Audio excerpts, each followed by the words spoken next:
Hello students, हमारा आज का सब्जेक्ट है cost accounting. BCom second year में है ये सब्जेक्ट। इसका कोड है C202। ठीक है, हम लोग पहले समझेंगे कॉस्ट अकाउंटिंग क्या होता है, इसके क्या क्या एलिमेंट्स हैं। उससे पहले हम लोग एक अकाउंटिंग जो कि हम बीकॉम फर्स्ट ईयर में पढ़कर आ चुके हैं, दैट इज फाइनेंशियल अकाउंटिंग, हम उसको समझ लेते हैं।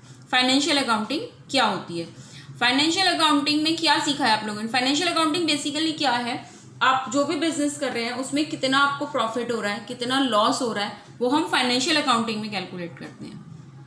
फाइनेंशियल अकाउंटिंग में आप लोगों ने क्या सीखा है, सबसे पहले आप लोग कोई भी आपकी जो ट्रांजेक्शन्स हो रही हैं आप उसको जर्नल में रिकॉर्ड करते हैं। जर्नल में रिकॉर्ड करने के बाद आप उसकी लेजर पोस्टिंग करते हैं। लेजर पोस्टिंग करने के बाद आप लेजर की हेल्प से ट्रायल बैलेंस बनाते हैं अपनी मैथमेटिकल कैलकुलेशंस को चेक करने के लिए कि आपने जो लेजर पोस्टिंग की है और जो लेजर के बैलेंसेस निकाले हैं क्या वो सही है। ट्रायल बैलेंस से हम लोग क्या बनाते हैं, trading and profit and loss account बनाते हैं। Trading and profit and loss account से हम लोग क्या करते हैं, अपने बिजनेस का प्रॉफिट या लॉस हम लोग कैलकुलेट कर सकते हैं कि हमारे बिजनेस में हमें कितना प्रॉफिट हो रहा है और कितना लॉस हो रहा है। ये सब कुछ प्रोसेस हमने सीखा है फाइनेंशियल अकाउंटिंग में। But presently we are going to study cost accounting. इससे पहले हम समझ लेते हैं कॉस्ट अकाउंटिंग क्या है। कॉस्ट अकाउंटिंग अगर मैं बहुत छोटे से वर्ड्स में डिफाइन करूं, the process of accounting for cost, यानी कि कॉस्ट को कैलकुलेट करने का जो प्रोसेस है उसी को हम कॉस्ट अकाउंटिंग कहते हैं। राइट, अब हम समझते हैं हमें कॉस्ट अकाउंटिंग की जरूरत किस लिए पड़ती है। हमें कुछ कॉस्ट फिगर्स अलग अलग टाइम पे, अलग अलग डिपार्टमेंट के लिए या अलग अलग प्रोसेस के लिए चाहिए होती है। जैसे सपोज आपके बिजनेस में अलग अलग डिपार्टमेंट्स हैं, सेल डिपार्टमेंट है, मार्केटिंग डिपार्टमेंट है, तो हमें अलग अलग लेवल पे हमें कॉस्ट की फिगर्स चाहिए होती हैं।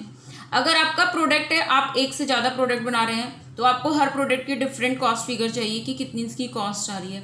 अगर आपका प्रोडक्ट एक ही प्रोसेस में पूरा नहीं होता है, एक ही प्रोसेस में पूरा होने का मतलब है कि वो पहले रॉ मटेरियल था, रॉ मटेरियल के बाद से वो वर्क इन प्रोग्रेस का मीन्स होता है कि वो भी आधा तैयार हुआ है। वर्क इन प्रोग्रेस के में जाने के बाद फिर वो फिनिश्ड गुड्स में आता है जहां से वो पूरा तैयार हो जाता है। तो यानी कि आपका जो प्रोडक्ट है वो 2 प्रोसेस या 3 प्रोसेस से प्रिपेयर होता है। तो आप क्या चाहते हैं कि एक प्रोसेस से पहले मुझे ये पता चल जाए कि फर्स्ट प्रोसेस के बाद मेरे प्रोडक्ट की कॉस्ट कितनी आई, या सेकेंड प्रोसेस के बाद मेरे प्रोडक्ट की कॉस्ट कितनी आई। तब भी हमें कॉस्ट फिगर्स यानी कि कॉस्ट अकाउंटिंग अप्लाई करके हम कॉस्ट फिगर्स को कैलकुलेट कर सकते हैं। टोटल कॉस्ट हमें चाहिए होती है, कॉस्ट पर यूनिट हमें चाहिए होती है। इन सभी रिक्वायरमेंट की वजह से हम लोग कॉस्ट अकाउंटिंग करते हैं। कॉस्ट अकाउंटिंग में हम ये सब कुछ पढ़ेंगे कि कैसे कैसे अलग अलग प्रोसेस की, अलग अलग प्रोडक्ट की या कॉस्ट पर यूनिट हम लोग कैसे कैलकुलेट करते हैं। राइट, उससे पहले अब हम समझ लेते हैं कॉस्ट के क्या क्या एलिमेंट होते हैं। देखिए, एलिमेंट्स ऑफ कॉस्ट यानी कि कॉस्ट में 3 चीजें इंक्लूड हो सकती है। कोई भी प्रोडक्ट, जो भी प्रोडक्ट आप बना रहे हैं उसके 3 एलिमेंट हो सकते हैं, यानी कि उसको बनाने की जो कॉस्ट है उसमें 3 चीजें इन्वॉल्व हो सकती हैं। राइट, 3 चीजें क्या क्या हो सकती है। एक तो मटेरियल, यानी कि उसको बनाने में जो मटेरियल लगा है, उसको बनाने में जो लेबर लगी है, क्योंकि आपने कुछ लेबर अपॉइंट करी है, आप उसको बनाने में जो लेबर काम कर रही है, उसको बनाने में कुछ ऊपर से भी एक्स्ट्रा एक्सपेंसेस लगे हैं। तो किसी भी प्रोडक्ट की कॉस्ट 3 एलिमेंट से डिवाइड है, मटेरियल, लेबर, एक्सपेंसेस। अब फर्दर इनके भी कुछ पार्ट्स हैं। मटेरियल भी 2 टाइप का हो सकता है आपका, direct material, indirect material. Labour भी आपकी 2 टाइप की है, direct labour, indirect labour. Expenses भी फर्दर आपके 2 टाइप्स के हैं, direct expenses and indirect expenses. अब बात आती है ये सब है क्या, डायरेक्ट वर्ड और इनडायरेक्ट वर्ड क्यों यूज हो रहा है। मैंने जो नीचे आपको बताया ये सभी एग्जाम्पल्स हैं, डेफिनेशंस आप लोग बुक से भी देख सकते हैं। मैं सिर्फ आपको वर्बली क्लियर कर रही हूँ कि डायरेक्ट और इनडायरेक्ट का मीनिंग क्या है।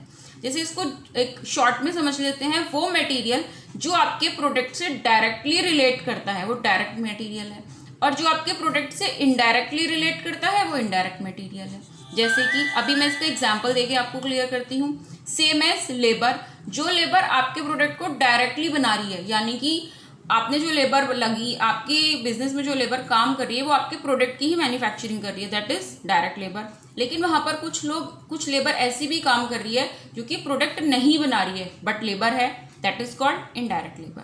थर्ड, एक्सपेंसेस, कुछ खर्चे ऐसे होते हैं जो डायरेक्टली उस प्रोडक्ट पर हो रहे हैं, that is direct expenses. And कुछ एक्सपेंसेस ऐसे हैं जो उस प्रोडक्ट पे डायरेक्ट नहीं हो रहे हैं, दैट इज इनडायरेक्ट एक्सपेंसेस। इनका एक एग्जाम्पल समझ लेते हैं हम लोग।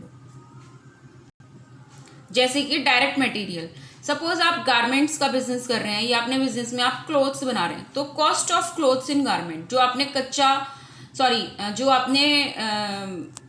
अनस्टिच्ड क्लॉथ खरीदा है, आप उसको उससे स्टिच करके आप जो क्लॉथ्स बना रहे हैं, तो जो कॉस्ट क्लोथ्स की जो कॉस्ट है वो आपका डायरेक्ट मटेरियल है।